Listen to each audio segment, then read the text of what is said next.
ఈరోజు 4వ రోజు 4వ అధ్యాయం జ్ఞాన కర్మ సన్యాస యోగం. ఇందులో 42 శ్లోకాలు ఉన్నాయి. 42 శ్లోకాలు పఠించాము. మరి అసలు స్పష్టంగా తప్పులు లేకుండా ఈ శ్లోకాలు చదవడం అనేది కూడా ఒక సంస్కారం, ఒక అభ్యాసం. అందరూ చదవలేరు. ప్రయత్నం చేసి మనం అభ్యాసం చేసి చదవవచ్చును. కాకపోతే చదివినప్పుడు మాధుర్యం అనేది మాత్రం అందరికీ రాదు. మాధుర్యం అనేది భగవంతుడు ఇవ్వాల్సిందే తప్ప మనము ప్రయత్నించి సాధించడం కష్టమే. కనుక ఇది స్వర గుణము అంటారు. వాయిస్ క్వాలిటీ మధురంగా ఉన్నవాళ్ళు ఇంకా వాళ్ళు తిట్టినా కూడా ఏం బాధ అనిపించదు. ఇంకా గొంతు మధురంగా లేని వాళ్ళు ఏ మాట అన్నా కూడా మనకు బాధగా అనిపిస్తూ ఉంటుంది. కాబట్టి ఈ మాధుర్యం అనేది ఇక జన్మతో రావాల్సిందే తప్ప తప్పకుండా గానము నేర్చుకున్న అందరి గొంతులు మధురంగా ఉంటాయి మనం చెప్పాలి. కాకపోతే అనగనగరాగ మతిశైలుచునుండు తినగ తినగ మేము తీయనుండు సాధనమున పనులు సమకూరు ధరలు. సాధనము అంటే ప్రాక్టీస్ చేయగా రావచ్చేమో చెప్పలేము మనం. కాబట్టి ఈ ప్రపంచంలో ఎన్నో విచిత్రాలు జరుగుతూ ఉన్నాయి. మన ఊహకు కూడా అందదు, మన లెక్కలన్నీ తప్పిపోతాయి. ఫలానా కులం వాళ్ళు ఇలాంటి వాళ్ళు, ఫలానా కులం వాళ్ళు ఇలాంటి వాళ్ళు, ఫలానా ప్రాంతం అంతా ఇంతే, ఫలానా ప్రాంతం అంతా అంతే అని ఇటువంటి కొండ గుర్తులు లెక్కలు పెట్టుకొని చాలా మంది నడుచుకుంటున్నారు. ఈ మధ్య కుల పిచ్చి అనేది విపరీత స్థాయిలో పెరిగిపోయింది.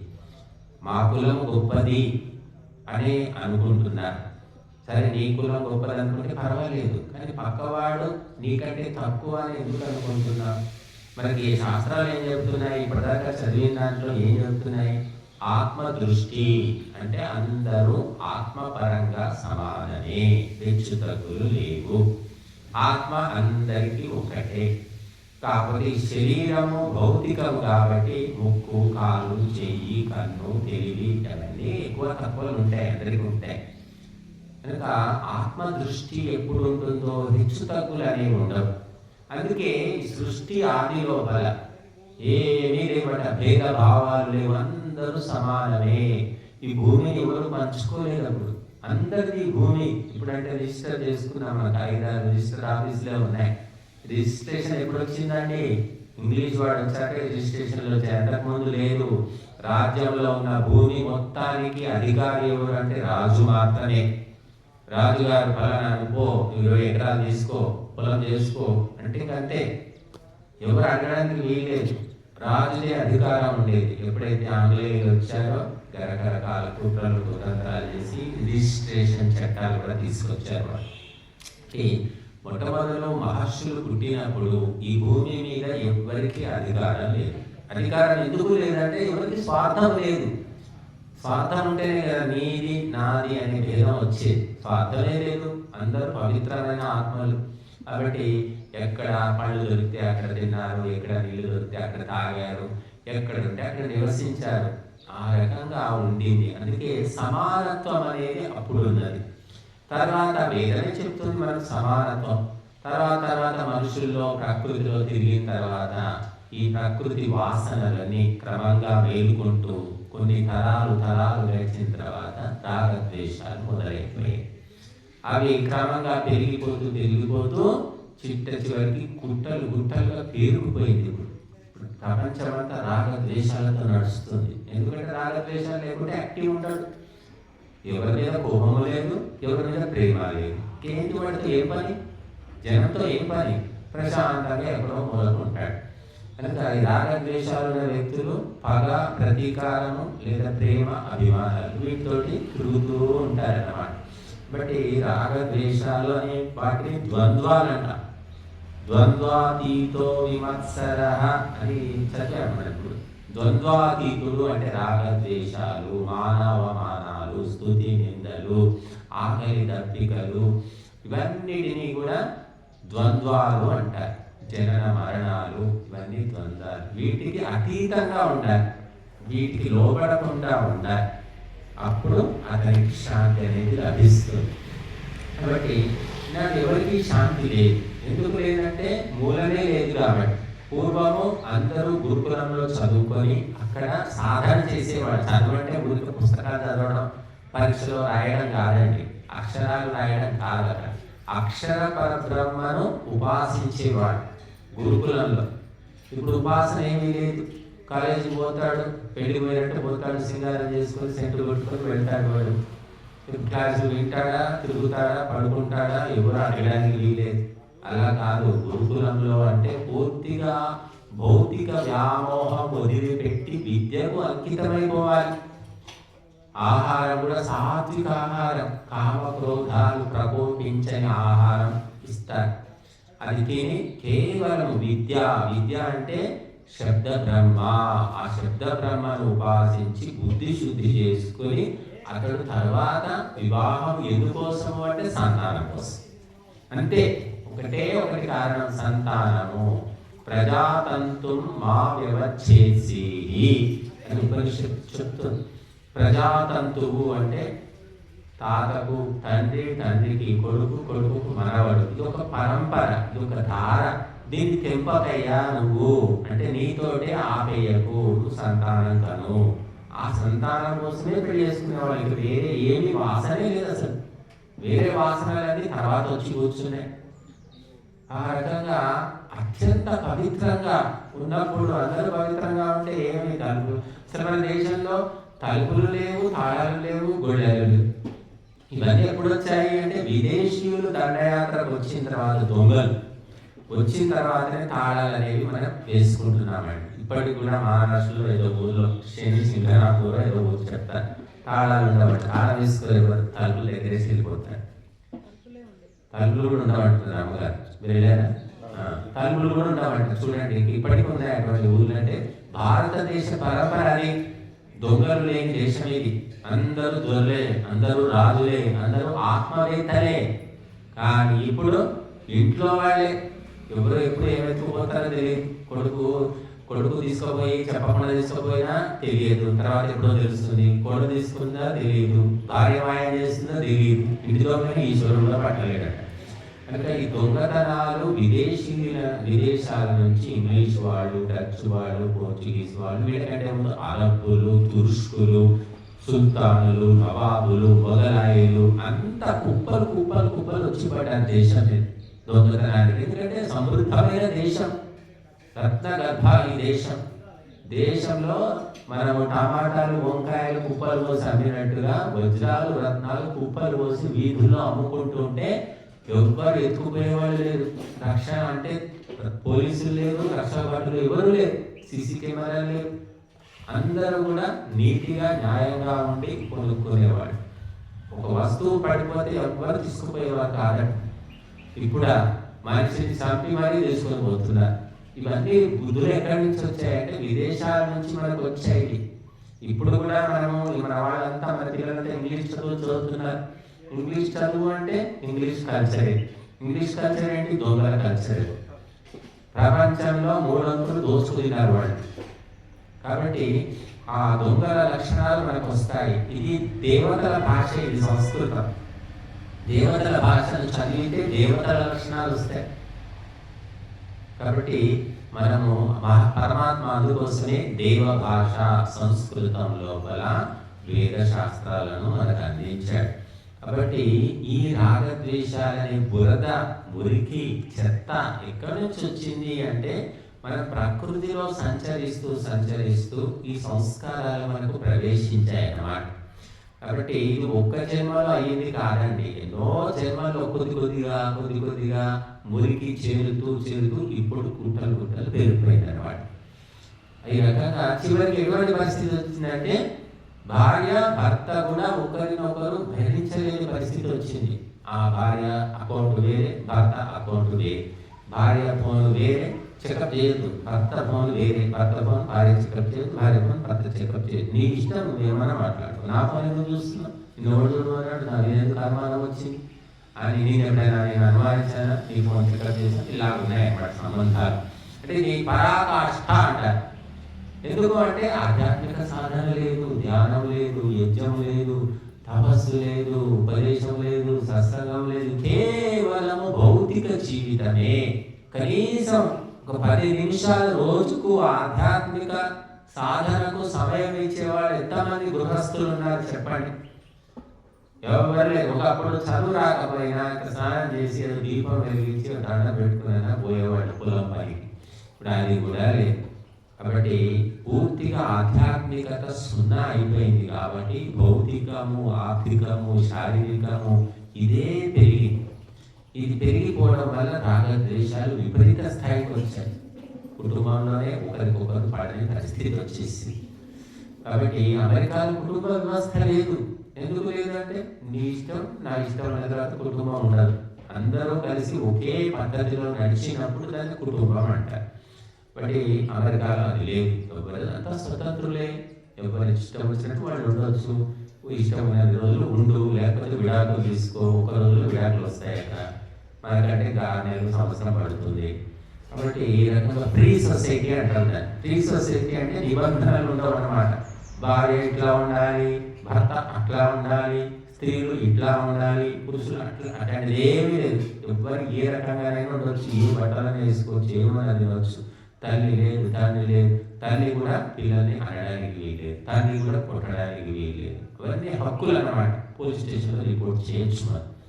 దాన్ని ఫ్రీ సొసైటీ అంటారు. కాబట్టి ఈ ఫ్రీ సొసైటీ వచ్చిన తర్వాత ఇవన్నీ సంబంధాలు నామమాత్రమే అన్నమాట. ఏదో మనుషుల్ని కంటారు, పిల్లల్ని కంటారు, వాళ్ళు ఎలాగో పెరుగుతారు, పశువులు జంతువులు కూడా కంటున్నాయి, పెరుగుతున్నారు, అలాగే జరిగిపోతూ ఉంటుంది అన్నమాట.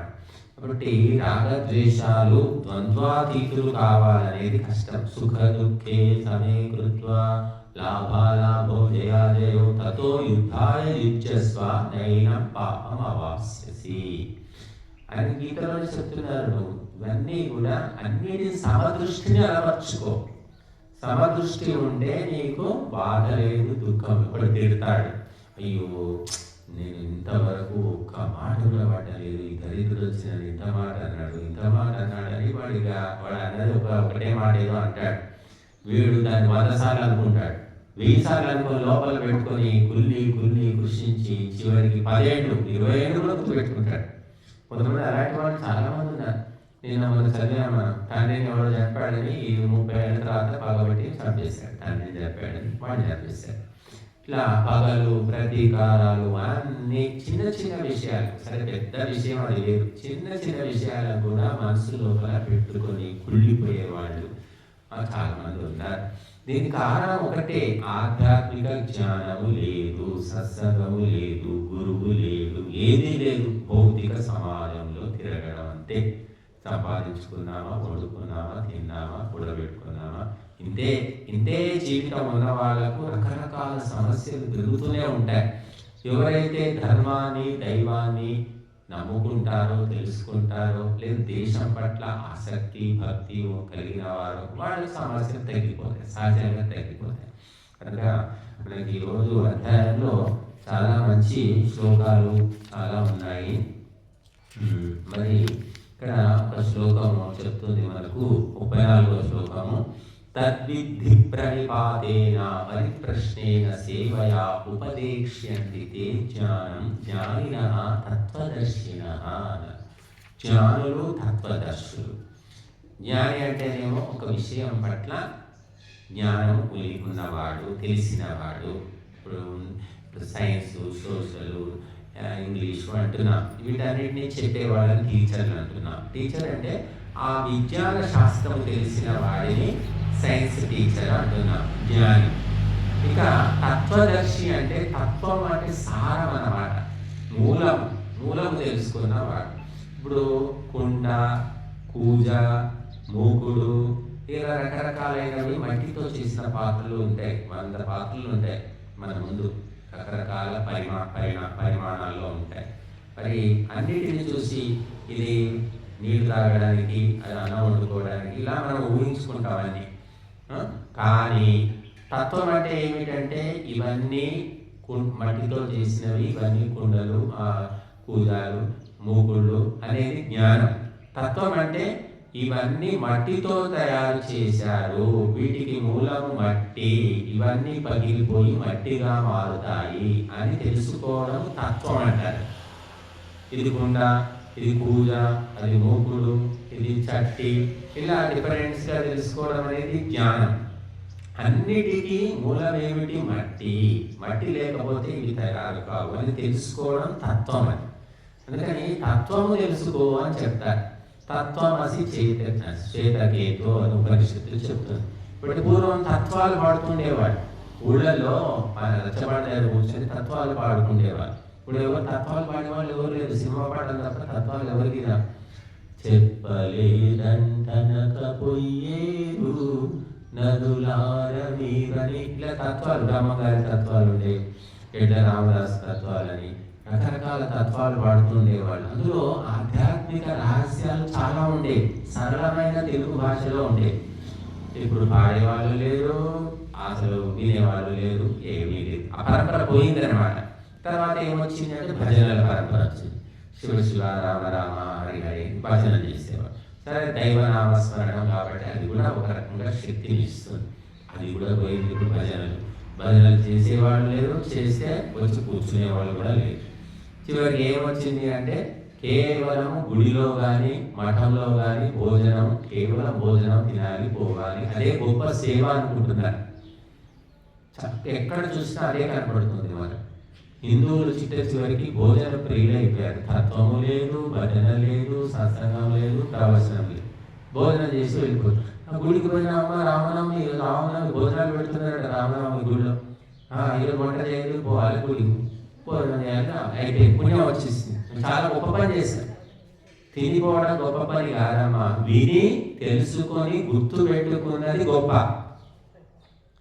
క్లాస్కి వస్తున్నాడు, అటెండెన్స్ ఇస్తున్నారు, పేరు చదువుతారు కదా master, Sudheer yes sir, Sunil yes sir, Ramu yes sir, అంతవరకు బాగానే ఉంది. ఏం చేస్తున్నాడు అంటే పాఠము చెప్పేటప్పుడు నిద్రపోతున్నాడు.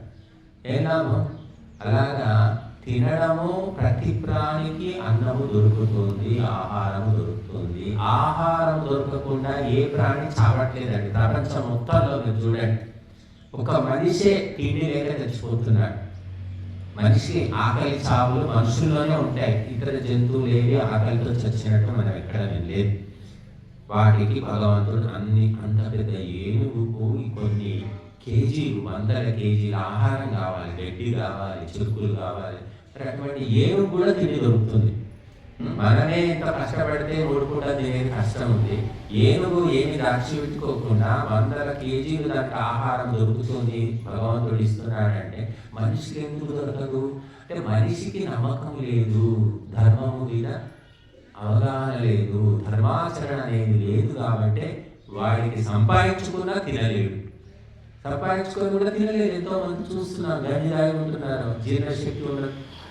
కనుక జీర్ణశక్తి ఉన్న వాడికి అన్నం దొరకదు, అన్నం దొరికిన వాడికి ఆహారం లేదన్నమాట. ఇది పరిస్థితి.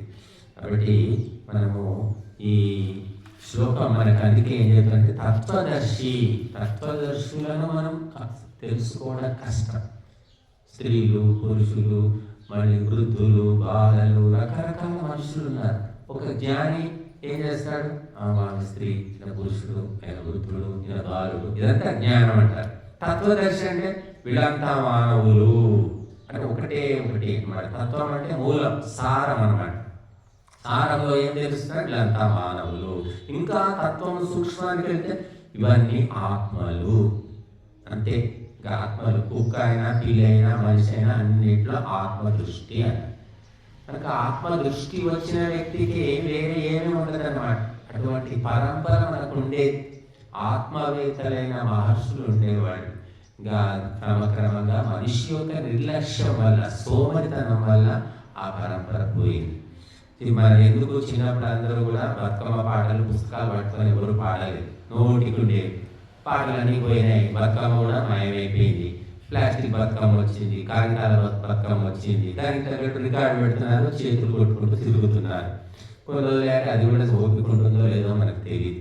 కాబట్టి ఇవన్నీ మార్పులు మనిషి స్వతసిద్ధంగా తనకు తాను చేసుకుంటున్నాడు. ఎవరు బలవంతం చేయట్లేదు, ఎవరు మెడలు వంచి మారు చెప్పడం లేదు. మనిషి అజ్ఞానం వల్ల, తెలివి తక్కువతనం వల్ల, సోమరితనం వల్ల ఇవన్నీ క్రమక్రమంగా వస్తూ ఉన్నాయి. కాబట్టి జ్ఞానులను, తత్వదర్శులను నీవు సమీపించు, వాళ్ళ దగ్గరికి వెళ్ళు, వెతుక్కో, వాళ్ళు ఎక్కడ ఉంటారో తెలుసు. వెతుక్కొని ఏం చేయాలి? తద్విద్ధి, ఆ తత్వాన్ని, ఆ జ్ఞానాన్ని తెలుసుకో. ఏ విధంగా తెలుసుకోవాలంటే ప్రణిపాదేన అంటున్నాడు. ప్రణిపాదం అంటే సాష్టాంగ నమస్కారం అంటారు. సాష్టాంగం నమస్కారం అంటే 8 అవయవాలు నేల కానించి మొక్కడం అన్నమాట. అత్యంత తల్లికి, తండ్రికి, గురువుకు ఈ విధంగా సాష్టాంగ వందనం చేసేవాడు.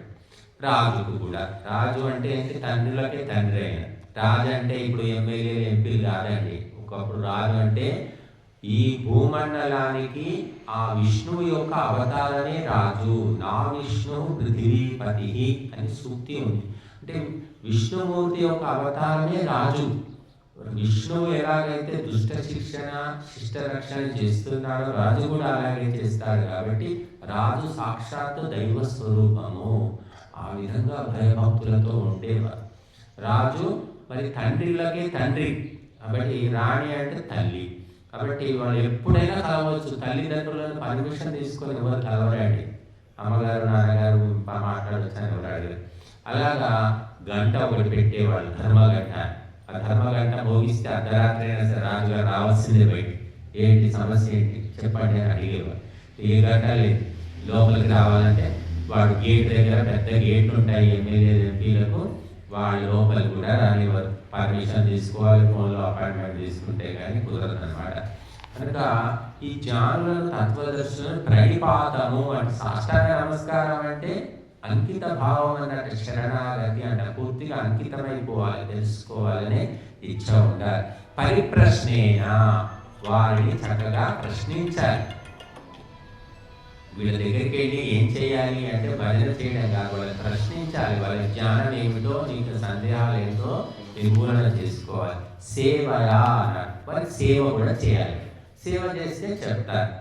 సేవ చేయకుండా చెప్పాయా, చెప్పు, నువ్వు నేర్చుకున్నవాట కదా, నువ్వు పండితుడు పడ్డా కదా, చెప్పు నాకు అంటే ఎవరు చెప్తాడు, ఎందుకు చెప్తారు? కాబట్టి వినయ విధేయతలతోటి సేవ చేసి, అందుకోసమే పూర్వము గురుకులము అంటే ఇప్పుడు హాస్టల్లో ఉన్నట్టు కాదండి. హాస్టల్లో ఏముంటుంది? వండి పెడతారు, సమయానికి పోవాలి, తినాలి, పల్లె కూడా కడగాల్సిన అవసరం లేదు. హాస్టల్స్లో అలాంటి పరిస్థితి ఉంది. కానీ గురుకులంలో అంటే మొత్తం సేవ చేయాలి, ఆవులకు సేవ చేయాలి, యజ్ఞానికి ఏర్పాట్లు చేయాలి, వంట చేయాలి, గురువు గారి బట్టలు ఉతకాలి, ఎన్నో సేవలు చేస్తే అప్పుడు గురువు గారు చెప్తాడా చెప్పడా అది కూడా గ్యారంటీ లేదు. ఆయన ఇష్టం. 10 ఏళ్ళు సేవ చేసి, 5 ఏళ్ళు, 15 ఏళ్ళు, 20 ఏళ్ళు సేవ చేసిన తర్వాత వాడు బుద్ధిమంతుడు అనుకుంటే చెప్తాడు, లేదా చెప్పకపోవచ్చు కూడా. చెప్పకపోయినా ఎందుకు చెప్పలేదని అడిగే వీలు లేదు. చెప్తే మన అదృష్టం అనుకోవాలంటే అటువంటి వ్యవస్థ ఉండేది. ఇప్పుడు ఏమిటంటే ఎవడైనా సరే నేను ఫీజులు కడుతున్నాం, చెప్తావా లేదా, వాయించమంటావా అంటున్నారు. ఎందుకు తీసుకున్నాం? మా ఫీజులతోటే నీకు జీతాలు వస్తున్నాయి, ఎక్కువ మాట్లాడకు, ఎంత ఉండాలో అంతలోనే ఉండు అని టీచర్లను బెదిరిస్తున్నారు. ఎందుకంటే వీళ్ళు గురువులు కాదు, ఆచార్యులు కాదు, జ్ఞానులు కాదు, తత్వదర్శులు కాదు, టీచర్లు. కాబట్టి టీచర్లు అంటే అన్ని దుర్లక్షణాలు ఉంటాయన్నమాట. ఆ రకంగా ఈనాడు ఉంది. కానీ ఈ తత్వాన్ని తెలుసుకోవాలి, జ్ఞానాన్ని తెలుసుకోవాలంటే వారికి వెతుక్కొని, అందుకే మనం అన్వేషణ చూస్తాం. మనం రామానుజాచార్యుడు 127 బతికాడు. వైష్ణవ మత స్థాపకుడు రామానుజాచార్యుడు. చాలా మందికి తెలియదు, మహాపురుషుల జీవితం గురించి తెలియకపోవడం వల్ల మన బతికింతే, మనం వింటే మనం ఏం చేయలేము అనుకుంటారు. కానీ మహాపురుషులు కూడా ఒకప్పుడు సామాన్యులే. కానీ ఎప్పుడైతే ఆధ్యాత్మిక జ్ఞానాన్ని తెలుసుకొని దాన్ని సాధన చేశారో, దాని ప్రకారం నడుచుకున్నారో వాళ్ళు గొప్పవాడే. కాబట్టి ఆ రామానుజాచార్యుడు వివాహితుడు, పెళ్ళయింది, భార్య ఉంది, పిల్లలు ఉన్నారు. ఆయన 80 ఏళ్ళకో 70 ఏళ్ళకో ఎప్పుడో సన్యాసం తీసుకున్నాడు. ఆయన భార్య పిల్లలు అందరి కర్తవ్యాలు నెరవేర్చుకొని సన్యాసం తీసుకొని 120 ఏళ్ళు బతికాడు. మరి ఆయన చివరికి చైనా దాకా కూడా వెళ్ళి చైనాలో కూడా ప్రచారం చేశాడు. చాలా ఏళ్ళు బతికాడు కాబట్టి వైష్ణవము చాలా మన ప్రాంతాల్లో ఎక్కువ ప్రచారంలో ఉంది. మరి ఆయన గురువు గారు వేరేగా ఉంది. ఆ గురువు గారు ఎక్కడో ఉండేవాడట, కొన్ని వందల మైళ్ళ దూరంలో. ఆయన రమ్మని చెప్తే అప్పుడే ఏమి గుర్రాలు అవి ఏమి ఉండేవి కదా. గుర్రాలు అంటే కేవలం రాజులకి, సామాన్యులు నడుచుకుంటూ పోవాల్సిందే. ఇలా నడుచుకుంటూ ఆయన దగ్గరికి గురువు పిలిచాడని వెళితే ఆయన ఏదో ఉపదేశిస్తాడంటే ఆయన పిలిచి ఏదో సేవ చేసుకొని చెప్పలేదు. అలా 20 సార్లు పిలిచాడు. 20 సార్లు కూడా విసుక్కోకుండా ఆయన వెళ్ళాడు. లాస్ట్కు ఆయనకు ఉపదేశం చేశాడు. ఆయన చరిత్రలో ఉంది. అలాగా మరి గురువులు ఆ విధంగా ఉంటే శిష్యులు కూడా మొండికేసి సరే ఏమైతే అదైంది అంతు తెలుస్తాం అన్నట్టుగా ఉండేవాడు శ్రద్ధాసక్తులతో. నాయన వినండి అయ్యా, లేదండి మాకు టైం ఉంది, బయటికి వెళ్ళాలి, మాకు మందులు వేసుకోవాలి, మాకు ఇంకేదేదో చెప్తున్నారు చాలా మంది. ఎందుకు ఎప్పుడో 70 ఏళ్ళు వచ్చినా నీకు పని ఉంది, 60 ఏళ్ళు వచ్చినా నీకు పని ఉంటుంది, 80 ఏళ్ళు వచ్చినా నీకు పని ఉంటుంది. పని లేదు ఎప్పుడు అంటే మాకే పని లేదు, గురువులకే పని లేదన్నమాట. అందరికీ పని ఉందండి. పుట్టిన 6 నెలల పిల్లవాడి నుంచి చచ్చే ఎమర్జెన్సీ వార్డులో ఉంటాడు వాడి దాకా అందరికీ పని ఉంది. ఎవరైనా మంచి మాటలు చెప్తా అంటే వాడికి పని లేదు అనుకుంటున్నారు. బట్ ఒకప్పుడు అలా ఉండేది. విద్యకు విలువ ఉన్న కాలం అది. విద్యకు విలువ లేదు, కేవలము ఎడ్యుకేషన్ అంటున్నారు, ఇంగ్లీష్ ఎడ్యుకేషన్, దానికే విలువ. కాబట్టి నిజమైన తత్వాన్ని తెలుసుకోవాలంటే ఎన్నో కష్టాలు పడాలి, ఎన్నో బాధలు పడాలి. తీరగా దొరకదండి. ఏదైతే తీరగా దొరుకుతుందో దానికి విలువ కూడా ఉండదు. అందుకే మహర్షి దయానందుడు చూడండి, జీవితం లోపల గురువు కోసము, ఆత్మ జ్ఞానం కోసము అసలు దేవుడు ఉన్నాడా లేడా, ఉంటే ఎలా ఉన్నాడు, ఇదంతా ఏమిటి, గుడులేంటి, విగ్రహాలేంటి, పూజలేంటి, అసలు భగవంతుడు ఉన్నాడా అని అన్వేషణ ఎప్పుడు చిన్నప్పుడే నాకు ఆలోచన వచ్చింది. 12-13 ఏళ్ల వయసులో ఇల్లు వదిలిపెట్టేశాడు. తిరుగుతూ 20 ఏళ్ళు, 30 ఏళ్ళు, 40 ఏళ్ళు, 45 ఏళ్లకు అప్పుడు గురువు దొరికాడు. విరజానందుడు మధురా నగరంలో గుడ్డివాడు. ఆయనకు అప్పటికే 90 ఏళ్ళు.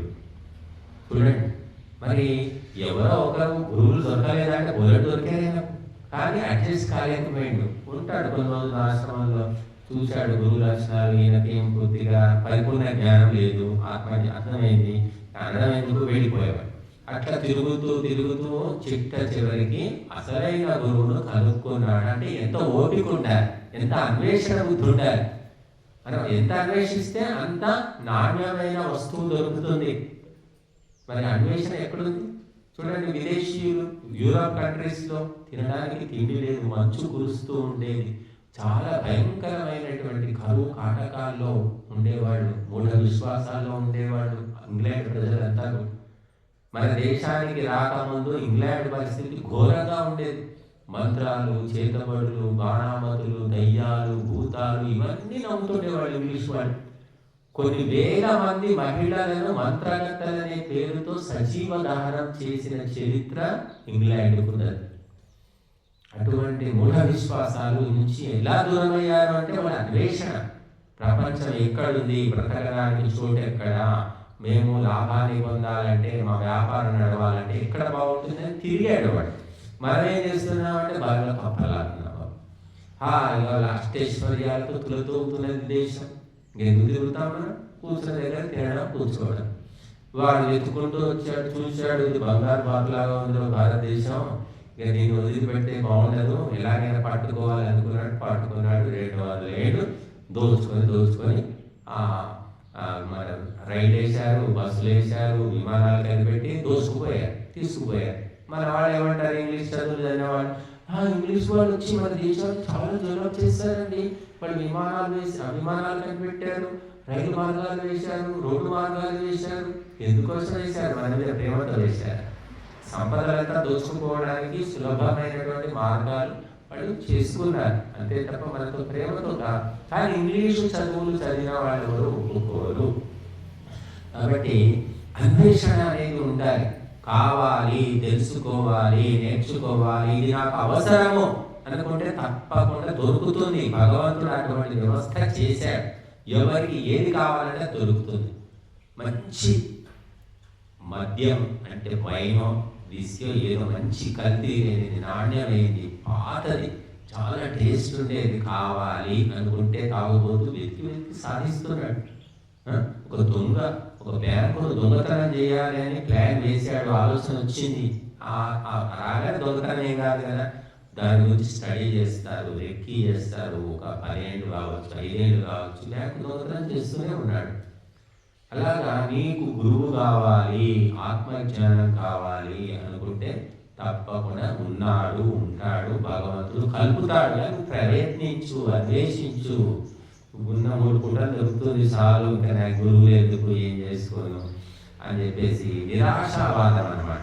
ఏం చేసేది ఉంది అంత తెలుసుకొని, ఏముంది అంతే ఇంతే అని చెప్పేసి. కనుక అది మహర్షి దయానందుడు నిరంతరం స్ఫూర్తి అన్నమాట. ఆయన ఎంతో మంది గురువులు, వైష్ణవులు, శైవులు, శాక్తేయులు, కాపాలికులు, మాతృకులు, రకరకాల గురువులు ఆయనకి ఎదురయ్యారు. అందరినీ చూశాడు. ఆత్మ దృష్టితో చూస్తే అంత సున్నాది. చిట్ట చివరికి విరజానందుడు కరెక్ట్ అని తెలుసుకున్నాడు. ఆ రకంగా మరుగున పడినటువంటి వేదాలను వెలికి తీసి మానవులందరికీ ఉపదేశిస్తే ఇప్పుడు ఇక్కడ మనము ఈ యజ్ఞాన్ని చేస్తున్నాం. లేకపోతే ఎవరు చేయాలి యజ్ఞము అంటే కొందరికి మాత్రమే పర్మిషన్ ఉంది, అందరికీ కుదరదు. శూద్రులు చేయకూడదు, స్త్రీలు చేయకూడదు, ఇక క్షత్రియులు చేయకూడదు, వైశ్యులు చేయకూడదు. ఈ రకమైన నియమాలు ఉండేవి. కానీ మహర్షి దయానందుడు శ్రద్ధాసక్తులు ఉన్నవాళ్ళు ఎవరైనా సరే ఇది చేయవచ్చు అని చెప్పాడు. అంతే, నీకు శ్రద్ధాసక్తి ఉంటే చేసుకో, శ్రద్ధ లేని వాడు చెప్పినా కూడా వినడు. కాబట్టి ఇలాగా ఒక మహర్షి దయానందుడు 30 ఏళ్ళు పిచ్చివాడిలాగా తిరగడం వల్ల ఒక మంచి గురువు దొరికితే అతని వల్ల ఈనాడు ప్రపంచమంతటా కొన్ని కోట్ల మంది మరి వైదిక పరిజ్ఞానాన్ని పొందారు. ఒక్క వ్యక్తి అన్వేషణ వల్ల మనమంతా లాభం పొందాం. 150 ఏళ్ళు అయింది మహర్షి దయానందుడు పుట్టి, 200 ఏళ్ళు అయింది. ఆర్య సమాజాన్ని స్థాపించి 150 ఏళ్ళు అయింది. ఒక వ్యక్తి వల్ల ఇంత లాభం. ఇప్పుడు చూడండి, ఈ సెల్ ఫోన్ ఉంది. సెల్ ఫోన్ ఎవడో ఒకడు కనిపెట్టాడు, కొన్ని కోట్ల మంది వాడుకుంటున్నారు. మరి మనం అందరం కనిపెట్టగలుగుతాం, కానీ కనిపెట్టి ఇస్తే వాడుకుంటున్నాం. అలాగా మరి మహాపురుషులు అన్వేషించి జీవితాన్ని త్యాగం చేసి తత్వాన్ని వెలికి తీసి చెప్పారు. బతికేదే 100 ఏళ్ళు, అందులో 100 ఏళ్ళు తప్పకుండా బతుకుతామని గ్యారంటీ లేదు. అందుకని ఈ ఉన్న కొద్ది కాలం లోపల ఈ సృష్టి ఏమిటి, సృష్టి రహస్యం ఏమిటి, భగవంతుడు ఎవరు, జీవాత్మ ఏమిటి, స్వర్గం ఏమిటి, మోక్షం, ఇవన్నీ కూడా సంక్షిప్తంగా తెలుసుకోవడమే తత్వం అన్నమాట. అటువంటిది మనకు మహర్షులు అందించారు.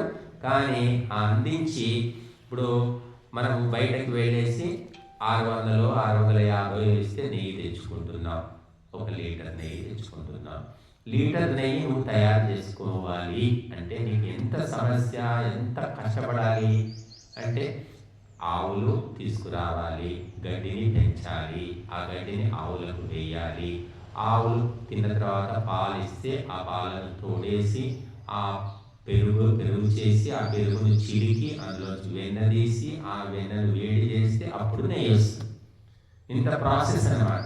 షార్ట్ కట్ ఏంటంటే మనం డబ్బులు ఇచ్చేస్తే నెయ్యి డైరెక్ట్ దొరుకుతుంది. అలా విద్య కూడా అంతే అనుకుంటున్నారు, కానీ తత్వం అనేది అలా కాదు. తత్వం తెలుసుకోవాలి అంటే అన్వేషణ బుద్ధి అనేది ఉండాలి. నీకు చెప్పినా కూడా ఎక్కదన్నమాట. పాత గోడకు కొత్త సున్నం వేయాలంటే పాత సున్నం గీకేయాలి, గీకేస్తేనే కొత్త సున్నం అనేది దానికి వంట పడుతుంది. అలాగా తత్వము చెప్పినప్పటికీ నీకు ఆ తత్వము నెతికెక్కాలంటే నీ లోపల అన్వేషణ బుద్ధి, జిజ్ఞాస అంటారు ఉంటేనే ఎక్కుతుంది. లేకపోతే వింటాము కానీ గుర్తుండవు. కాబట్టి ఈ అన్వేషణ బుద్ధితో మహర్షి దయానందుడే కాదు, బుద్ధుడు కూడా అదే పని చేశాడు. పాపం భార్య పిల్లలు వదిలేసి ఏదో తెలుసుకుంటా అని పోయాడు. ఆయన ఒక రకమైన అన్వేషణ, ఆయన ఒక తత్వం అనుకోండి. అంటే ఎవరైనా సరే తెలుసుకోవాలి అనుకున్న వాళ్ళు తప్పకుండా తిరగవలసి ఉంటుంది. పుస్తకం పట్టుకుంటే కుదరదు. పుస్తకం మాట్లాడదు, పుస్తకం అన్నిటికీ జవాబులు ఇవ్వదు. పుస్తకం అనేది నిత్యమైనటువంటిది. కాబట్టి ఆ రకంగా మరి నువ్వు తత్వదర్శులను, జ్ఞానులను నువ్వు వెతుక్కొని వారికి సరైనటువంటి సేవ చేయి, సరైన ప్రశ్నలను అడిగి. అంటే మనిషిలో అన్వేషణ బుద్ధి ఉన్నప్పుడు ప్రశ్న కూడా ఒక రకంగా ఉంటుందండి, సరిగ్గా ఉంటుంది. అది ఏదో కొంతమంది వచ్చి అడుగుతుంటారు పిచ్చి పిచ్చి ప్రశ్నలు, గాలి ప్రశ్నలు అంటారు. ఏదో దొరికాడు కాబట్టి అడగాలి కాబట్టి అడుగుదాం, తలతోక ఉండవు.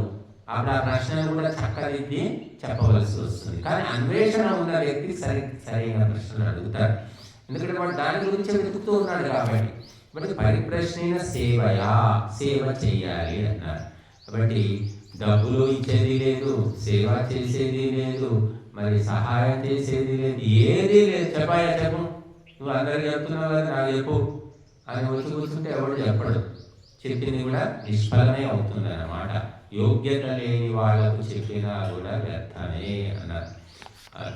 ఇంకా ఉపదేశ్యంతి తే జ్ఞానం.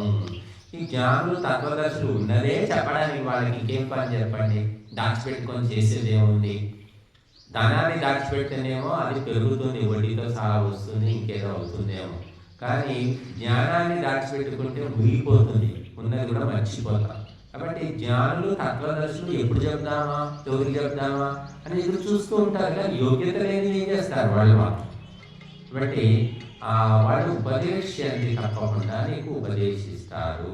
అటువంటి జ్ఞానులు, తత్వదర్శులు ఈ దేశంలో కుప్పలు తెప్పలుగా ఉండేవాడు. ఇప్పుడు భోగ విలాసాలు విపరీతమైపోయాయి. భోగే రోగ భయం. ఎక్కడ భోగం ఉంటే అక్కడ రోగం అనేది తప్పనిసరిగా ఉంటుంది. ఇంకా మనకు గీతలో నహి జ్ఞానేన సదృశం పవిత్రమిహ విద్యతే. ఒక చిన్న వాక్యం సరిగ్గా తెలుసుకున్న చాలు, జీవితం బాగుపడుతుంది. జ్ఞానంతో సమానమైన పవిత్రమైన వస్తువు ఈ ప్రపంచంలోనే లేదు అంటున్నారు. పవిత్రం అంటే ప్యూర్ అంటారు. ప్యూర్ ఏంటి? బట్టలు, శుభ్రంగా బట్టలు ఉతుక్కోవాలి. సర్ఫ్, ఎక్సెల్, రిన్ను ఏమేమో తెచ్చి ఉతుకుతూ ఉంటారు. బట్టలు తెల్లగా మెరిసిపోవాలి, మచ్చ ఉండొద్దు, మురికి ఉండొద్దు, చెమట వాసన ఉండొద్దు. చాలా ప్రయత్నం చేస్తారు. అందుకే ఆడవాళ్ళ కోసం వాడు 6 నెలలకు, సంవత్సరం కోసం కొత్త సబ్బులు, కొత్త సబ్బులు తయారు చేసి ఇది నిమ్మకాయ కలిపింది, ఇంకేదో ఉప్పు కలిపింది, అదని ఇదని పేరు చెప్పి అమ్ముకుంటూ ఉంటాడు. పవిత్రంగా ఉండాలి. ఆ పవిత్రత ఎక్కడ దాకా అంటే కేవలం బయటికే. శరీరం పవిత్రంగా ఉండాలంటే బాత్ సోప్ పెట్టుకో, స్నానం చేసుకో. బట్టలు పవిత్రంగా ఉండాలంటే ఉతుక్కోవాలి.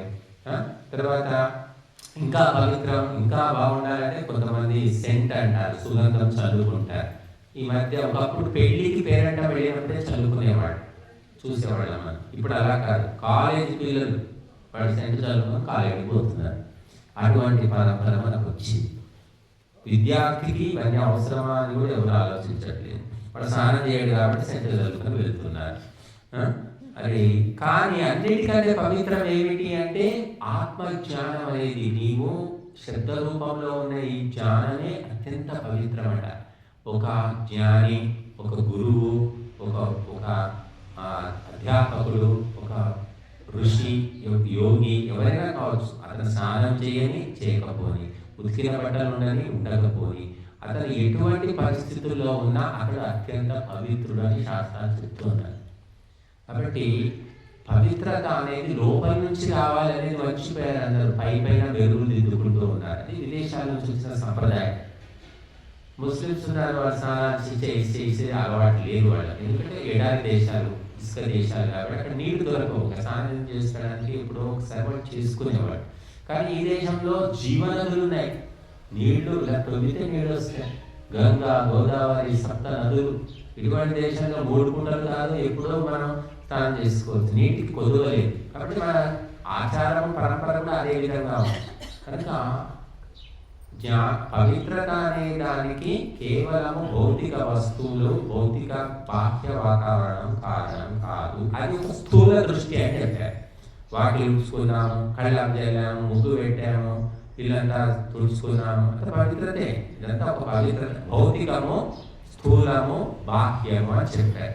ఆంతరిక పవిత్రత అంటే ఏమిటి అంటే మనసు లోపల ఎటువంటి కల్మషం లేకుండా మరి ప్రేమతో ఉంటూ కామక్రోధ లోభమోహ మదమాత్సర్యాలు లేకుండా పవిత్రంగా ఉండడం, అది అసలైన పవిత్రత అని చెప్పారు. అది కష్టం కాబట్టి, ఇది తేలిక కాబట్టి చేస్తూ ఉంటారు. కనుక ఈ పవిత్రము ఎప్పుడు అంటే నువ్వు ఎప్పుడు భగవంతుని తెలుసుకుంటావో అప్పుడు నువ్వు పవిత్రము, నీ వంశము పవిత్రము, నీ దేశము పవిత్రం. చూడండి, మహారాష్ట్రలో ఏ కులంలో ఎవరు పుట్టారు అంటే నీచ కులాలు, నింద కులాలు, గతిలేని వాళ్ళు అనే కుటుంబాల లోపల, కులాల లోపల మహాపురుషులు, భక్తులు పుట్టారు. విచిత్రం అది. ఒక బ్రాహ్మణుడు వేద పండితుల ఇంట్లో భక్తులు పుట్టలేదండి. సామాన్యంగా కుండలు చేసుకునే కుమ్మరింట్లో ఒక భక్తుడు పుట్టాడు. మరి బట్టలు కుట్టే దర్జీ ఇంట్లో ఒక భక్తుడు పుట్టాడు. బట్టలు ఉతికే చాకలి ఇంట్లో ఒక భక్తుడు పుట్టాడు. మహారాష్ట్రలో గొప్ప విప్లవం, భక్తి విప్లవం. ఎవరు ఏ కులమో తెలియదు. తుకారాం కూడా ఏదో కులం అంటారు. గొప్పవాళ్ళేం కాదు వాళ్ళు, కేవలం భక్తి వల్ల వాళ్ళు గొప్పవాళ్ళే. చివరికి శివాజీ లాంటి రాజులు కూడా తల వంచి మొక్కవలసి వచ్చింది. కేవలం భక్తి అంటే పవిత్రత, భగవంతుని యొక్క జ్ఞానం. ఎవరు భగవంతుని జ్ఞానాన్ని, ఆత్మతత్వాన్ని తెలుసుకుంటారో వాడికి పవిత్రం. వాడి కులము, మతము, ప్రాంతము ఏమి సంబంధం లేదు. కేవలం అదొక్కటి తెలుసుకుంటే నువ్వు గొప్పవాడు అయిపోతావు. నీకు డబ్బు లేకపోయినా, నీ దగ్గర అధికారం లేకపోయినా, నీకు అందం లేకపోయినా, నీకు మంచి గొంతు లేకపోయినా, నీ తాత తండ్రులు దొంగలైనా, దుర్మార్గులైనా నీకేమి సంబంధం లేదు. కేవలము భక్తి, కేవలము పరమాత్మ జ్ఞానము. తుకారాం భార్య, 2 భార్యలైన, ఎంతోమంది 12 మంది పిల్లలు. అది ఎవరికైనా గుర్తుంది, ఎవరికైనా తెలుసు. తుకారాం అనగానే మనందరికి భక్తుడు, గొప్ప దైవ భక్తుడు గుర్తుకు వస్తుంది. ఎందుకంటే ఆయన భక్తి అన్నిటికంటే గొప్ప స్థాయికి చేరిపోయింది. ఆయన సంస్కృతం తెలియదు. ఆయన చెప్పినవన్నీ వేదాలు చదివి చెప్పినట్టే ఉన్నాయి. ఇలా చెప్పగలిగాడు అంటే ఆ భక్తి వల్ల భగవంతుని జ్ఞానం అనేది అందింది. కాబట్టి మనము అందుకే నహి జ్ఞానేన సదృశం పవిత్రమిహ విద్యతే. జ్ఞానంతో సమానమైన పవిత్రమైన వస్తువు లేదు. అందుకే మనం రోజు చదువుతున్న మంత్రం ఏం చెప్తుంది చూడండి. సుతామయ వరద వేదమాత ప్రచోదయంత పావమాని విచారం. ఈ వేద మంత్రాలు రోజు మనం చదువుతున్నాం, ఆహుతులు ఇస్తున్నాం. వేదం ఏమిటి అంటే నేను లోపలి నుంచి పవిత్రం చేసేటటువంటి వస్తువు. నిన్ను మిగతావన్నీ బయటనే పవిత్రం చేస్తాయి, బయట శుద్ధి చేస్తాయి. కానీ వేదం ఒక్కటి మాత్రము నీ లోపలికి వెళ్ళి నీ మనస్సును, నీ సంస్కారాలను శుద్ధి చేస్తుంది. అందుకే స్తుత మయ వరద. వరద అంటే వరములను ఇచ్చేటటువంటిది వేదమాత. మీరు మంత్రాలు చదివితే ఏమొస్తుందంటే వరాలు ఇస్తుందట. ఊరుకోదు. మన మంత్రాలు చదివిన కొద్దీ ఏమి అవసరమో అన్ని భగవంతుడు సమకూరుస్తూ ఉంటాడు. వేదమాత ఎటువంటిదంటే పావమాని.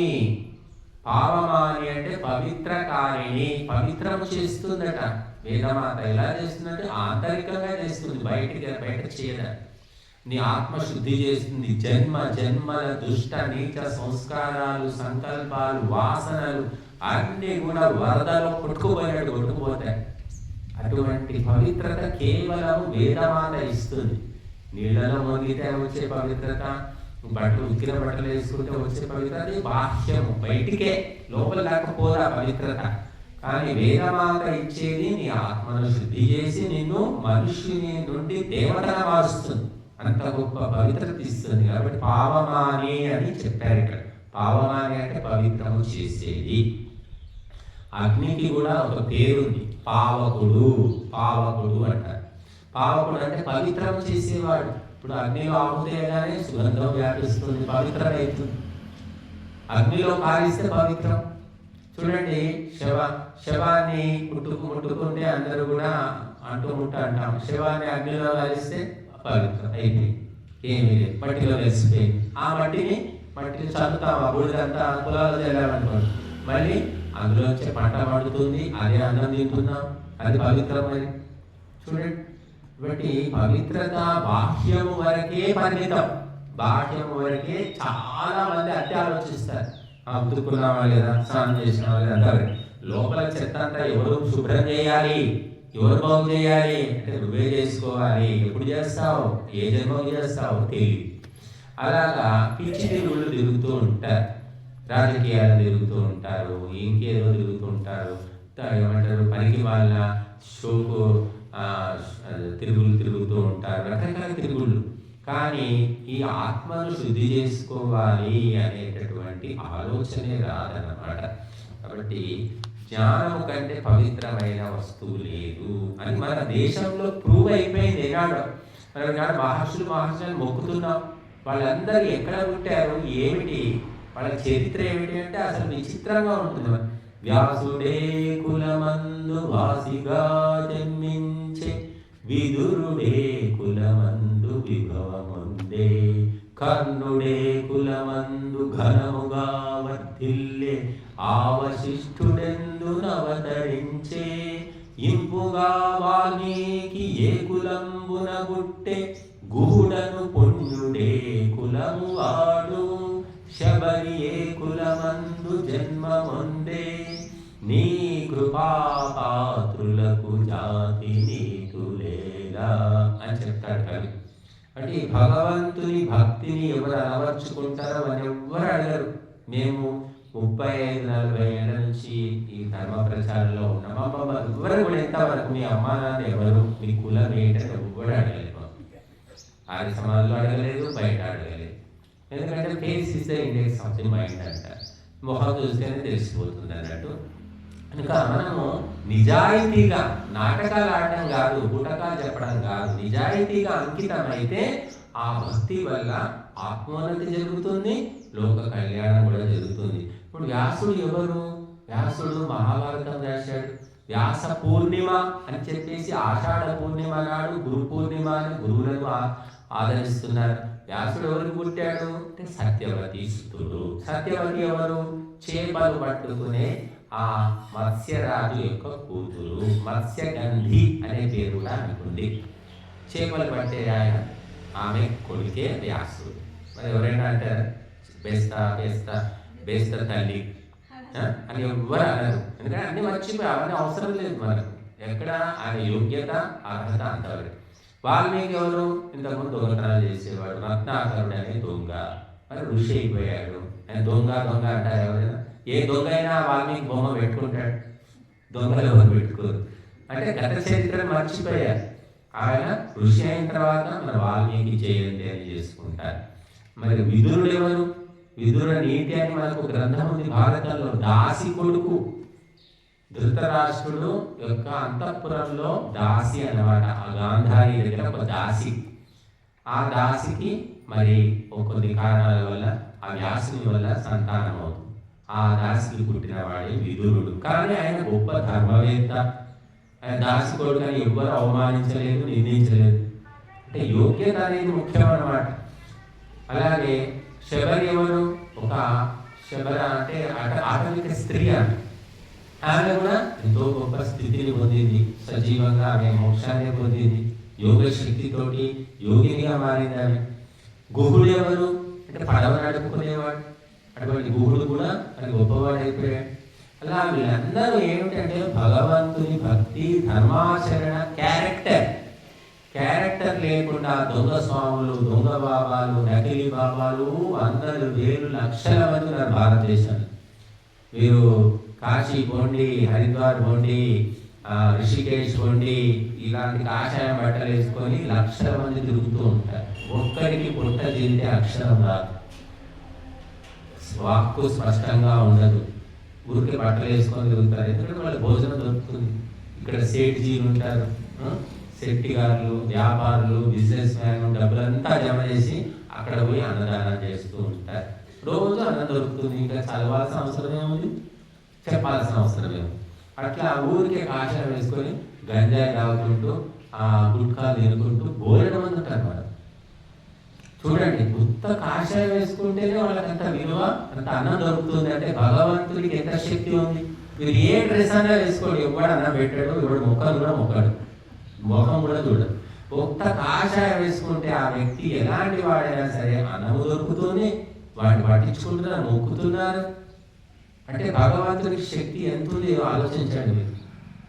మీరు ఏ డ్రెస్, అది లాయర్ డ్రెస్ వేసుకొని, డాక్టర్ డ్రెస్ వేసుకొని, చివరికి రాష్ట్రపతి కూడా వచ్చిన ఎవ్వరు పోయి కాళ్ళు మొక్కుతారు రాష్ట్రపతి.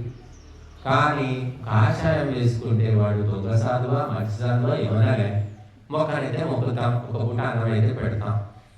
ఇది భగవంతుని యొక్క శక్తి, ధర్మానికి ఉన్న శక్తి. కాబట్టి మనము ఆ పవిత్రతను పెంచుకోవాలి. ఆంతరిక పవిత్రత అంటే మనస్యేకం వచస్యేకం కర్మణ్యం.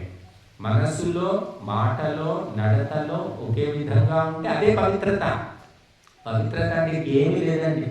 నాటకాలు ఆడకుండా, మరి ఇక్కడక్కడ దొంగ మాటలు చెప్పకుండా మనం ఉన్నది ఉన్నట్టుగా ఉండడమే పవిత్రత. ఉన్నది ఉన్నట్టు లేదనుకో, నాటకాలు ఆడుతున్నాడు, నీ లోపల ఏదో కాలుష్యం ఉంది, కల్తీ ఉంది అని అర్థం. కాబట్టి ఎవరైతే ఆ విధంగా ఉంటారో వారికి భగవతత్వం అర్థమవుతుంది, తొందరగా అర్థమవుతుంది. ఇక పైకొకటి లోపలొకటి, పైన పటారం లోల లొటారం టైపు వాళ్లకు భగవంతుడు చచ్చినా కూడా అర్థం కాదు, ధర్మం అనేది తెలిసే అవకాశమే లేదు. కాబట్టి మనము ఆ పవిత్రతను, ఆంతరిక పవిత్రతను పెంచుకునే ప్రయత్నం చేయాలి. అది వేదమాత ఇస్తుంది అని మనకు మంత్రం చెప్తుంది. పావమాని, పవిత్రము చేయనటువంటిది. తర్వాత మనకు ఈ ఆత్మజ్ఞానం అనేది పుస్తకాలు చదివితే వస్తుందా, సంస్కృతం నేర్చుకుంటే వస్తుందా అంటే చెప్పాను కదా. తుకారాం కానీ, మీరాబాయి కానీ, సక్కుబాయి, ఎంతో మంది వాళ్ళకి ఏమీ రాదు. వాళ్ళకి తెలిసింది ఏమిటంటే పవిత్రంగా మనసా వాచా కర్మ ఒకే విధంగా ఉండడం. అందుకే ఇక్కడ మాత్రం ఈ శ్లోకం ఏం చెప్తుంది? శ్రద్ధావాలభతే జ్ఞానం. శ్రద్ధావంతుడికి భగవంతుడు జ్ఞానాన్ని ఇస్తాడు. శ్రద్ధ అనేది అవసరం. శ్రద్ధ అంటే కంప్లీట్ డెడికేషన్ అన్నమాట. నిర్లక్ష్యం అనేది ఉండకపోవడం. కొన్ని చోట్ల మేము వెళ్తూ ఉంటాము, మాకే విసుగొస్తుంది, అసలు నాకైతే నచ్చదు. అసలు ఈ గురు పరంపర అని చెప్పేసి కొంచెం పౌరాణిక సంప్రదాయాలు ఉంటారు. వాళ్ళు గురువు గారు ఇప్పుడు వచ్చినా సరే కాషాయం తీసుకుంటే గురువు గారు వచ్చారు, రండి స్వామీజీ రండి అంటారు. ఒక తాంబాలు తీసుకుంటారు, చొంబు తీసుకుంటారు, కాళ్ళు కడుగుతామని వస్తారు. కాళ్ళు వీళ్ళం అవుతాం, మరి ఏం కడుగుతాం, నేను కడుక్కుంటాను, చొంబు నేను కడుక్కుంటాను. లేదు స్వామీజీ కడుగుతాం స్వామీజీ, మాకు అదృష్టం ఏంటి స్వామీజీ అని. వద్దామా, మా కాళ్ళు చేతులు అన్నీ పనిచేస్తున్నాయి, ఆరోగ్యంగా ఉన్నాము, లేవో చాకగా నాకు వచ్చి కడగండి కాళ్ళు చేతులు, ఇప్పుడైతే బాగానే అని ఏదో చెప్పి కాళ్ళు కడిగేసుకుంటారు. ఇంకొంతమంది అయితే ఇక మొంటికి వేస్తారు. లేదు స్వామి, మా ఇంట్లో మీరు కాళ్ళు కడగని మాకు మనసుకు పట్టదు, ఏమని అనుకోండి. సరే ఆ చొమ్ము పెట్టుకోండి, వాళ్ళ ఆవిడని చొమ్ముతో నీళ్ళు పోయమంట, ఆయన ఏదో కడుగుతా అంటే ఆ మగ మనిషి కాళ్ళు కడుగుతారు. ఇట్లా కొంతమంది మొండి గురువులు వస్తే అట్లా చెయ్యాలి, వాళ్ళకి వచ్చి ఏమి ఇష్టం స్వామి మీరు ఏం చెప్పండి, ఏమి లేదని అన్నం పప్పు చాలు, అంతేనా అంతేనా అంతేనా బాధపడుతుంటారు వాళ్ళు. అంటే 4 రకాల వంటలు చెయ్యి, అవి చెయ్యి, గారెలు కూరలు ఏమైనా చేసి పెట్టి ఏమంటామో మాకు వాడడం కూడా ఒక అవసరం లేదు. అంటే ఆ గురువులు వస్తే అంత శ్రద్ధ అన్నమాట. అల్లుడు వస్తే అంతకంటే శ్రద్ధ చూపించే వాళ్ళు ఉన్నారు అనుకోండి. కానీ అల్లుడి కంటే కూడా గురువుకి ఎక్కువ శ్రద్ధ చూపించే వాళ్ళు కూడా ఉన్నారు ఈ దేశంలో.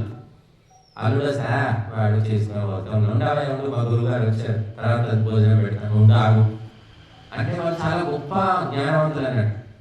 కాబట్టి అటువంటి దేశం అనేది. గురువు అంటే గురు సాక్షాత్ పరబ్రహ్మ అంటే నిజంగా పరబ్రహ్మైనా. మరి దొంగ గురువులు ఉన్నారు కదా, అంటే ఆ దొంగ గురువును కూడా నిజంగా భక్తితో ఎవరు సేవించాడో ఆ దొంగ గురువు ఎట్లాగో ముందుకు పోడు. కానీ అతన్ని కూడా నిజమైన గురువు అని భ్రమతోటి ఎవరు సేవిస్తున్నారో వాడికి మాత్రం ఆత్మజ్ఞానం కలుగుతుంది. వాడు మాత్రం నష్టపోడు. గరిక తిన్న గాడిద చెడుతుంది కానీ గరిక మాత్రం చెడదు, మళ్ళీ మొలుస్తూనే ఉంటుంది. ఒక దొంగ గురువును కూడా మంచివాడని భావించి సేవ చేస్తే ఆ సేవ చేసిన సేవ నిష్ఫలమేమీ కాదు, అతనికి మాత్రం భగవంతుడు ఫలితం ఇస్తాడు. కానీ ఈ దొంగ గురువు మాత్రం నష్టపోతాడు. కానీ మనం కొన్ని కథల్లో వింటూ ఉంటాం, ఎవరో ఒక దొంగతనాలు చేసి రాజు బట్టల నుంచి తప్పించుకోవడానికి కాషాయం వేసుకొని తిరుగుతున్నట్ట. అంటే కాషాయం గడ్డాలు పెంచుకొని ఉంటే ఎవరు రాజభటులు పట్టుకోవాలని చెప్పేసి తిరుగుతూ ఉంటే చూసిన వాళ్ళంటే ఎవరో సాధువు అనుకొని పిలిచి భోజనం పెట్టి కాళ్ళు మొక్కడము, ఆయన పట్ల శ్రద్ధాసక్తులను ప్రదర్శించడము చేస్తూ ఉంటే క్రమక్రమంగా దొంగ బుద్ధి కూడా మారిపోయి, అయ్యో నేను దొంగ పనులు చేశానే, ఇంతకుముందు ఇంత శ్రద్ధ చూపిస్తున్నాను, నేను దొంగ తెలిస్తే నిజంగా నన్ను కుక్కను కొట్టినట్టు కొడతారు, మరి డ్రెస్ వేసుకున్నందుకు నాకు ఇంత గౌరవం ఇస్తున్నారు, నేను గౌరవానికి తగ్గట్టు నడుచుకోవాలి కదా, ఇక ముందు నేను దొంగతనాలు చేయాలని వాడి మనసులో పరివర్తన వచ్చిందట. చివరికి వాడు నిజంగా సాధువై కూర్చున్నాడు. బట్టి ఆ విధంగా మరి శ్రద్ధ అనేది ఉంటే భగవంతుడు తప్పకుండా జ్ఞానం ఇస్తాడండి. ఆ గురుగారు వచ్చి కూర్చోమని అక్కడ కూర్చోమని వస్తామని మరి లోపల మాట్లాడుతున్నా నేను, ఏమైంది తప్పిపోయి ఉండమని కూర్చోమని, ఏం తింటా ఏమో తింటాడు ఏదో వండి పెట్టండి, ఏం తింటారు తినమని. ఇట్లా నిర్లక్ష్యం ఉంటుంది కొంతమంది, అసలు పట్టించుకోరు. అలాంటి వాళ్ళని కూడా చూస్తాం మేము ఆ జీవితాల్లో. రమ్మంటారు పోతే అసలు పట్టించుకొని కూడా పట్టించుకోరు. కొంతమంది మాత్రం ప్రమాదం ఉంటుంది. ఒక విచిత్రం ఏంటంటే ఎవరు మమ్మల్ని పిలిచారో వాళ్ళేమో పట్టించుకోరు, పక్కింటి వాళ్ళు స్వామీజీ మా ఇంటికి రండి స్వామీజీ, వాళ్ళు తీసుకెళ్ళి చాలా శ్రద్ధాసక్తులతో వాళ్ళు రిసీవ్ చేసుకుంటారు. అది కూడా చూసాం మేము. బట్ ఈ శ్రద్ధాసక్తులు అనేవి వీళ్ళకు ఉంటాయి వీళ్ళకు ఉండవు అని చెప్పలేమండి, అది సంస్కారం అంటారు. కాబట్టి ఏ కులము ఆ కులం అని కాదు, అన్ని కులాల్లో మంచివాళ్ళు ఉన్నారు, అన్ని కులాల్లో చెడ్డవాళ్ళు ఉన్నారు, అన్ని ప్రాంతాల్లో మంచివాళ్ళు ఉన్నారు, అన్ని ప్రాంతాల్లో చెడ్డవాళ్ళు ఉన్నారు. కాబట్టి ఆత్మజ్ఞానం అనేది కులానికి, మతానికి, ప్రాంతానికి, భాషకు, లింగానికి, కాలానికి అతీతమైనది. ఎవరికి కలుగుతుంది, ఎలా కలుగుతుంది అనేది మనం చెప్పలేము. కాబట్టి భక్తులు ఎన్నో రకాలుగా ఎక్కడెక్కడో పుట్టారు భక్తులు అందరూ కూడా. మహర్షి దయానందుడు కూడా మరి చూడండి, ఆయన కుటుంబంలో ఏమీ లోటు లేదు, డబ్బు ఉంది, అధికారం ఉంది, అన్ని బ్రాహ్మణులు మళ్ళీ ఉత్తమ బ్రాహ్మణ వంశంలో ఉంటారు. ఆయన తిని కూర్చోకుండా అన్వేషణ అని బయలుదేరాడు. అన్ని అమర్చి ఉంటే ఎవరు కూడా ఈ రోజు బయటికి రారండి, చాలా మటుకు మనం చూస్తాం. చక్కటి భార్య, పిల్లలు బుద్ధిమంతులు, మరి ఇంద్రభవనం లాంటి ఇల్లు, దేనికి లోటు లేదు, ఎవడో దొరుకుతాడు ఇల్లు అసలు. అని మహర్షి దయానందుడికి ఎన్నో జన్మల సంస్కారం వల్ల అన్ని వదులుకొని ఆత్మతత్వాన్ని తెలుసుకోవాలని బయలుదేరాడు. కాబట్టి శ్రద్ధావాన్ లభతే జ్ఞానం, శ్రద్ధావంతుడికి భగవంతుడు జ్ఞానం అనేది ఇస్తాడు. ఒకప్పుడు చూసే వాళ్ళు ఎవరైనా గురువులు పెద్ద కుర్చీ తీసుకురా కుర్చీని గుడ్డ తీసుకొని దులుపుతుంటారు. కుర్చీకి ఏమీ లేదు కానీ అక్కడ దులిపి శుభ్రం చేసి కూర్చోండి. నీళ్లు తీసుకురా అంటే ఒకప్పుడు నీళ్ళు ఎలా తెచ్చేవాళ్ళు గుర్తుందో లేదు. ఇప్పుడంటే ఇలా బుడుక్కున ముంగిచ్చి తీసుకొస్తున్నారు. ఇలా చేతిలో బట్టి ఇలా చెయ్యి ఇలా పట్టుకొని ఇలా తెచ్చి ఇచ్చేవాళ్ళు నీళ్ళు గ్లాస్లో. ఇలా ఒక చెయ్యి కింద చెయ్యి పెట్టి ఇలా తెచ్చి ఇచ్చేవాళ్ళు. వినయ విధేయత ఇప్పుడు అట్లాంటివన్నీ పోయినాయి, సంస్కారాలన్నీ పోయినాయి మనుషుల లోపల. కాబట్టి ఆ రిసీవింగ్ అనే దాన్ని బట్టే వీడికి ఎంత జ్ఞానం ఉంది అని తెలిసిపోతుంది. ఇంటిని చూసి ఇల్లాలని చూడు అన్నారు. ఆ ఇల్లు ఇంట్లో సామాన్లు అన్నీ చూస్తేనే అర్థమవుతున్నారు ఎంత బుద్ధిమంతురాలు, ఎంత తెలివి ఉంది అనేది. అలాగా మనిషి యొక్క ప్రవర్తన బట్టి గురువులు తెలుసుకుంటారు. వీడు యోగ్యుడా అయోగ్యుడా ప్రత్యేకంగా ఏం రాసి ఉండదు మొహాల మీద, ఆహారాన్ని బట్టి తెలిసిపోతుంది వాళ్ళు. కాబట్టి ఆ విధంగా నీవు జ్ఞానం కావాలి అంటే నీలో శ్రద్ధాసక్తులు ఉండాలి, పెంచుకోవాలి. దేని పట్ల శ్రద్ధ ఉండాలి. ఇప్పుడు చూడండి, ఎవరో ఒక మామూలు ఒక రాజకీయ వ్యక్తి వచ్చాడంటే జనమంతా ఊగుతుంటారు. మరి గురువులు ఎంతో శాస్త్రాలు చదివిన వాళ్ళు వచ్చినా కూడా ఎవరు పట్టించుకోరు. ఎందుకంటే బుద్ధి కలుషితమైంది కాబట్టి ఆ రాజకీయాల వైపే పోతూ ఉంటుంది. ఎవరు ఏం ఉద్ధరించేది లేదు రాజకీయాలతో, ఎవరికి వాళ్ళు బాగుపడ్డాయి. కాబట్టి తత్పర సంయతేంద్రియ అంటున్నారు. ఈ జ్ఞానం ఎవరికి లభిస్తుంది అంటే శ్రద్ధావంతుడై ఉండాలి, తత్పరుడై ఉండాలి. అలాగే సంయతేంద్రియ, ఇంద్రియాల మీద కంట్రోల్ ఉండాలి. నోటికి ఏది దొరికితే అది తినేయడం, ఎటు పడితే అటు తిరగడము, ఏది పడితే అది మాట్లాడము, దేని పడితే దాన్ని చూడటము, ఇది కాదు. సంయతేంద్రియ అంటే ఇంద్రియాల మీద కంట్రోల్, నియంత్రణ ఉండాలట. ఏది తినాలో అదే తింటాడు, ఎంత తినాలో అంతే తింటాడు. ఎంత రుచికరమైనా సరే అంతకు మించి తినడు. వాళ్ళను సంయతేంద్రియ అంటారు. కాళ్ళు, ముక్కు, కాళ్ళు, చెవులు అన్నిటినీ కంట్రోల్ పెట్టడం కంటే నాలుకను కంట్రోల్లో పెట్టడం కష్టం అని చెప్పారు. ఒక్కటి కంట్రోల్ అయితే అన్ని కంట్రోల్ అయిపోతాయి. అంటే మెయిన్ స్విచ్ అన్నమాట ఇది.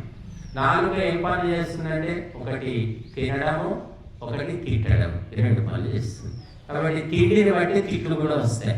కాబట్టి తిండి తగ్గించుకుంటే తిట్లు ఆగిపోతాయి. చూడండి, సాత్విక ఆహారం తింటే మనము ఎవరిని ఒక మాట అనలేము. మనము అన్నామంటే జరిగి తీరుతుంది. మహర్షులు శాపం పెడితే నువ్వు పిల్లి అయిపో, నువ్వు చచ్చిపో అంటే చచ్చిపోయారు. ఇలా చచ్చిపోయారు వాళ్ళు. మాట మాట్లాడారు, మాట్లాడితే సత్యమే సత్యం, అప్పుడు శక్తివంతం అవుతుంది. సొల్లువాడంతా వాడి నిజం చెప్తే ఏం లాభం? కాబట్టి మాట మాట్లాడితే అది నిజం జరగాల్సిందే. మనసా వాచ కర్మణ వాళ్ళు శుద్ధంగా ఉంటారు కాబట్టి వాళ్ళు వరం చెరిగాలంటే చెరిగిపోయేది. నువ్వు ఐశ్వర్యవంతుడు కా అంటే అయిపోయేది. నువ్వు నష్టపడిపోతావు అంటే నష్టపడిపోయేవాడు. అంత శక్తి ఉండేది వాళ్ళు. అంటే వాక్కును నాలుకను అదుపులో పెట్టుకునేవాళ్ళు. కనుక సంయతేంద్రియ, ఇంద్రియాలను అదుపులో పెట్టుకుంటే జ్ఞానం అనేది వస్తుంది. పుస్తకాలు పట్టుకోవాలి, నా గురువు లేడు, పుస్తకాలు లేవు, నాకు సంస్కృతం రాదు, అది ఏమి రాదు. ఏమి రాకపోయినా నీలో ఈ లక్షణాలు ఉంటే నీ లోపలి నుండే జ్ఞాన గంగ ప్రవహిస్తుంది అని శాస్త్రాలు చెప్తున్నాయి. అది ఏదో, ఎందుకంటే ఏమి రాని వాళ్ళే ఎంతో గొప్పవాళ్ళైన వాళ్ళు చరిత్రలో ఉన్నారు. తుకారాం అయితే వేదాలు చదివిన పండితులు కూడా ఆయన ముందు వచ్చేసి ఆయనకు శరణాగతి స్వీకరించారు. ఆయన గురువుగా స్వీకరించుకున్నారు. తుకారాం వేద పండితులే, చరిత్ర చదివితే తెలుస్తుంది మరి ఆయన ఏ వేదాలు చదవలేదు, సంస్కృతం మరి ఒక సంసారం. అంటే కేవలము ఆయన యొక్క ఆచరణ, క్యారెక్టర్ అనమాట. ఆ చేతి చెప్పాడు అదే చేశాడు, ఏది చేశాడు అదే చెప్పాడు, నాటకాలు ఆడలేదు. కాబట్టి సంయతేంద్రియుడై ఉండాలి. జ్ఞానం లబ్ధ్వా పరాం శాంతిం అచిరేణాధిగచ్చతి. ఈ జ్ఞానాన్ని పొందిన తర్వాత పరాం శాంతిం, అత్యంత శాంతిని అచిరేణ, అత్యంత తొందరగా పొందుతాడు అంటున్నారు. కాబట్టి ఆత్మజ్ఞానం, జ్ఞానం అంటే ఏది? ఇవన్నీ కాదు, లౌకిక జ్ఞానం కాదండి. ఆత్మజ్ఞానం అనేది పొందిన వ్యక్తి తొందరగా అతడు శాంతిని, అత్యంత శాంతిని, పరమశాంతిని, సూక్ష్మమైన శాంతిని పొందుతాడు. కాబట్టి జ్ఞానం అనేది బయట నుంచి రాదు, లోపల నుంచే వస్తుంది. మనం ఈ భగవద్గీత చదువుతున్నామంటే పుస్తక రూపంలో ఉంది, చదువుతున్నాము. ఇది పుస్తక రూపంలో రాకముందు ఎక్కడుంది అంటే శ్రీకృష్ణుడి ఉపదేశము. శ్రీకృష్ణుడు చెప్పకముందు ఎక్కడుంది? ఆయన తలలో ఉంది, ఆయన ఆలోచనలో ఉంది, అంటే లోపల ఉంది. లోపల నుంచి చెప్పితే బయటకు వచ్చింది. అంటే అన్నీ కూడా లోపల నుంచి బయటకు వచ్చినవే, బయట నుంచి లోపలికి పోవు.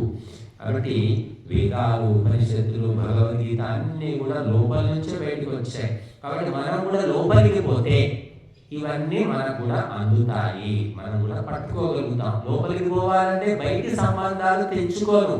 పనికి వాళ్ళ ఆలోచనలు, పనికి వాళ్ళ వ్యక్తులతో సంబంధాలు, పిచ్చి తిరుగుళ్ళు ఇవన్నీ ఆపేసుకుని నువ్వు అంతర్ముఖంగా లోపలికి ప్రయాణం చేసిన కొద్దీ నీకు భగవంతుని జ్ఞానగంగా దొరుకుతుంది అని మనం ఆపుతాం.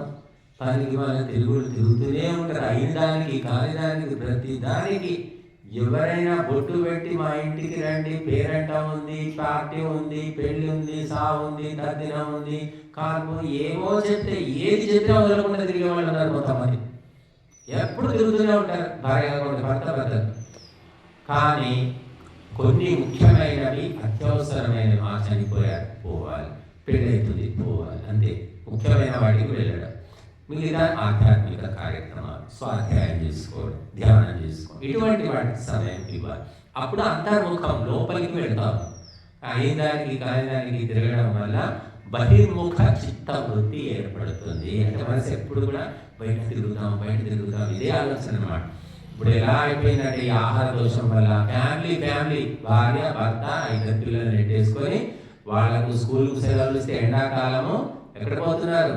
కాశ్మీర్ పోతున్నారు, అదే థాయిలాండ్ పోతున్నారు, ఎక్కడెక్కడో తిరుగుతున్నారు. మొత్తం ఫ్యామిలీ తిరుగుబోతులాగా తయారైపోయారు.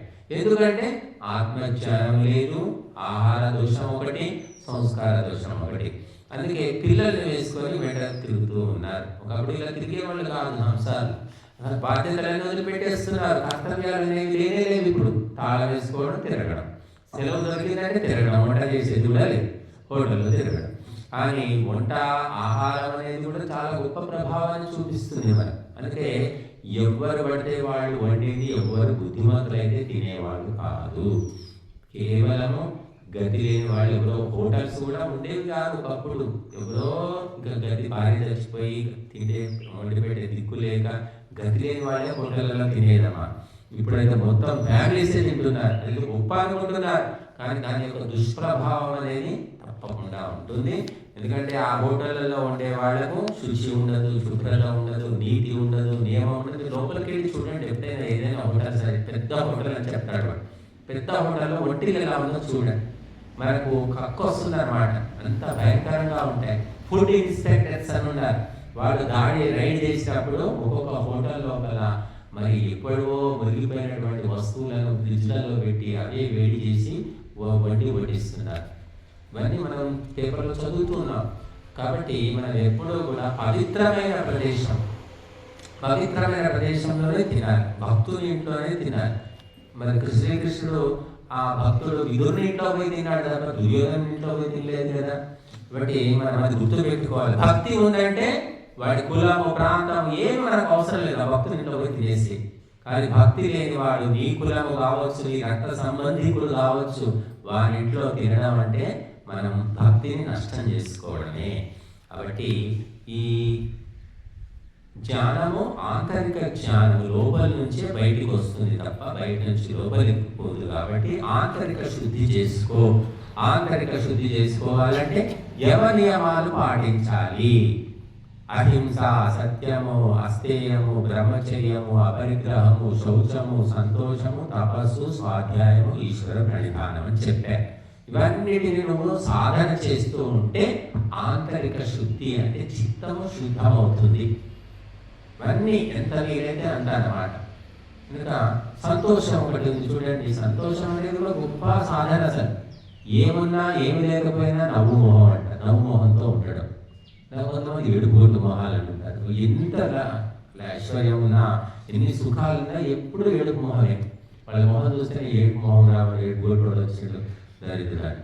కొందరు ఎన్ని కష్టాలు, బాధలు, భర్త పనిచేయడు, సంపాదన ఉండదు, తాగి కొడుతుంటాడు, బయట అస్సలు ఇంత సమాచారం కూడా బయటికి రా నవ్వుకుంటుంటుంది అమ్మాయి.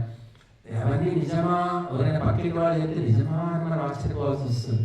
ఇలా కొంతమంది నవ్వు. అందుకోసం సంతోషుడి మూడు జగముల పూజ్యుడు, సంతోషికి ఎప్పుడు జరుగు సుఖము, సంతోషి కాకుండా సంసార హేతువు, సంత సంబర ముక్తి సతియు కలియు అని చెప్పాడు బోధన. సంతోషంగా ఉన్నవాడంటే అందరూ పూజిస్తారట. స్వామీజీ అయ్యో ఎవరు రాలేదు, 10 మంది వస్తున్నారు, అయ్యో ఏం చందాలు రావట్లేదు, ఇది రావట్లేదు. ఒక్కొక్క ఆశ్రమానికి పోతే ఒక్కొక్క రకం ఉంటుంది. అది ఏమైనా కానీ నా కర్తవ్యం నేను చేసుకుంటున్నాను అని ఎప్పుడు నవ్వు ముఖంతో సంతోషంగా ఉంటే అప్పుడు అది నిజమైనటువంటి జ్ఞానం. బట్టి మనం కష్టాలు, బాధలు ఎప్పుడూ ఉంటాయి. బట్ తలుచుకుంటూ బాధపడే అవసరం లేదు, అవి ఉంటాయి. నీవు మాత్రం మనసు మీదకి తెచ్చుకోకుండా సంతోషంగా ఉండు. అప్పుడు అది కూడా ఒక నీ ఆత్మోన్నతి కారణం అవుతుంది. ఏడుగుట్టు మొహం పెట్టుకోరు. అది కొంతమంది ఉంటారు, కష్టాలు ఉంటే అసలు చెప్పుకోరు. కొందరు కష్టాలు లేకపోయినా సరే పుట్టించుకొని చెప్తుంటారు, ఫోన్లు చేసి మరి చెప్తారు. ఏదో చిన్న ఇబ్బంది అయితే సార్ వాళ్ళు ఫోన్లు చేసి ఫోన్ల మీద ఫోన్లు చెప్తున్నారు. కొంతమందికి ఎంతో భయంకరమైన కష్టాలు ఉంటాయి, అసలు ఏమీ చెప్పుకోరు వాళ్ళు. కాబట్టి మన కష్టాలను, మన దుఃఖాలను వేరే వాళ్ళకి చెప్పుకోవడం కూడా ఒక బలహీనత. దేవుడికి చెప్పుకోను, ధర్మానికి ధర్మ కార్యక్రమాల్లో పాల్గొను, ఆ కష్టాలు పోతాయి. ఎవరు ఆరుస్తారు, ఎవరు తీరుస్తారు. కాబట్టి మన సుఖాలను, మన సంతోషాలను పంచిపెట్టాలి, మన కష్టాలను మాత్రం చెప్పకూడదు. ఎవరికి చెప్పాలి అంటే డాక్టర్కు చెప్పాలి, గురువులకు చెప్పాలి.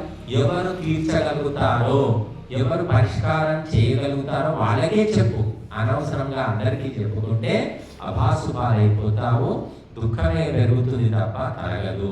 కాబట్టి ఎవరికి చెప్పాలో వారికి చెప్పాలి. కష్టాలు, సుఖాలు, సంతోషాలు మాత్రం అందరికీ పంచిపెట్టాలి. కాబట్టి ఆ బోధన పద్యంలో రాశాడు, సంతుష్టుడి మూడు జగముల పూజ్యుడు, సంతోషికి ఎప్పుడు జరుగు సుఖము. సంతోషంగా ఉన్నవాడికి ఎప్పుడు సుఖమేనట. సోక్రటీస్ గురించి చెప్తూ ఉంటారు. సోక్రటీస్ గ్రీకు తత్వవేత్త, భార్య వెయ్యాలి గంప. ఎప్పుడు ఆమె తిడుతూనే ఉంటుంది, ఆయనను ఏ రకంగా హింస పెడుతూనే ఉంటుంది.